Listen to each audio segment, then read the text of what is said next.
If someone gives you a souvenir or a gift, don't just accept it and place it beside you without hesitation. You never really know if that person truly cares about you, or if the gift is part of something much darker and more mysterious. Most children are emotionally attached to their dolls. They treat them as if they're real companions, giving them names, talking to them, even sleeping with them every night. For many, dolls are a source of joy, comfort, and company.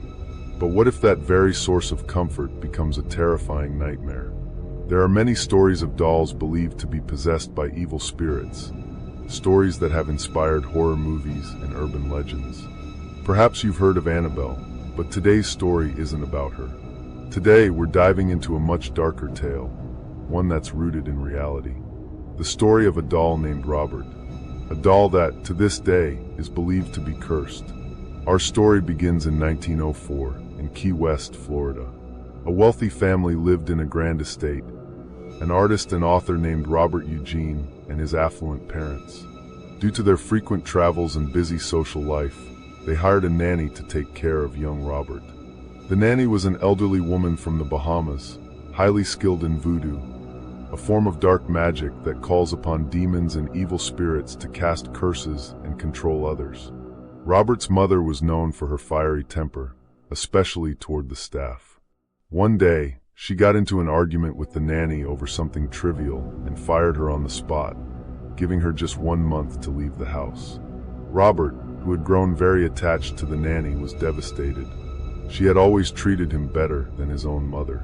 But the nanny had no intention of leaving quietly.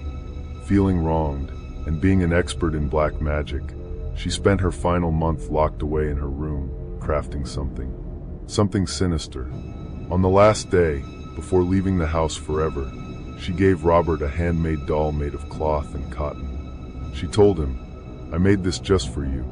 Take care of him, never leave him behind. His name is Robert, just like you." From that moment, Robert the child became inseparable from Robert the doll. He even dressed the doll in a sailor suit and treated it like his best friend. But soon, strange things began to happen. The servants in the house would hear young Robert talking to someone in his room, but then they'd hear another voice answering back. A low, harsh voice that didn't belong to a child. Once, the servants were so concerned they checked the room, only to find Robert sitting alone with the doll. On another occasion, the family heard Robert scream in terror. They rushed into his room and found him curled up in a corner, while the doll sat on a chair, staring directly at him. When asked what happened, Robert pointed to the doll and said, "He started the fight." Strange occurrences became more frequent. Dishes would fly off the table. Doors opened and closed on their own. Books fell from shelves. The house felt cursed. Then one day, all the other dolls in the house were found torn apart, their stuffing scattered across the floor. When Robert's parents confronted him, he denied doing it, and again pointed to the doll. It was Robert. His parents didn't believe him, but the servants did. They had seen enough to know something was wrong. Some even swore they saw the doll moving on its own, crawling across walls and ceilings, mocking them with an eerie grin. Even the neighbors began to notice the doll peering out of windows, moving from one window to another, as if it were watching them. Then came a terrifying night. Robert screamed again, louder than ever. When the family rushed to his room, they found him pinned under heavy furniture. He was crying for help, and once again he insisted, "The doll is trying to hurt me." That was the final straw. The family decided the doll had to be destroyed. But the servants warned them, if they tried to destroy the doll, the spirit within it might curse the entire house. So instead, they locked the doll away in a sealed room in the attic, warning everyone in the house to never open that door. Years passed. Robert grew up, became a painter and author, and married a woman named Anne. His parents passed away, and he inherited the house. He had long forgotten about the attic, until strange things began to happen again. Neighbors reported seeing a figure staring at them from the attic window. Curious, Robert investigated and found the old room where the doll had been kept. Soon, the nightmares returned. After Robert's death in 1972, his wife sold the house. The new owner had a 10-year-old daughter. While exploring the house, she stumbled upon the attic, and there she found the doll. Oddly, the doll was the only thing in the room untouched by dust, sitting on a chair staring. The girl instantly grew attached to it and insisted on keeping it. But shortly after, the strange events returned. One night, the parents were awoken by their daughter's terrified screams. They ran to her room and found her curled on the floor, shaking.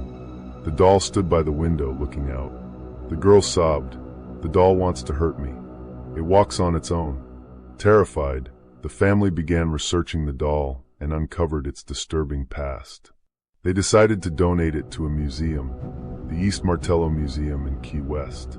But even at the museum, the horrors didn't stop. Staff began reporting strange happenings. Security cameras caught the doll moving. Workers claimed to hear footsteps at night, only to find the doll in a different position the next morning. Eventually, the museum decided to seal the doll in a glass box. To this day, the doll known as Robert remains locked in that glass case. Tourists from around the world visit the museum to take pictures with it. But be warned, many say that mocking or disrespecting the doll can bring you misfortune, and some even write letters of apology after their visit. If you enjoyed this video, don't forget to hit the like button and subscribe to the channel for more creepy stories just like this. Until next time, stay safe and be careful who gives you a gift.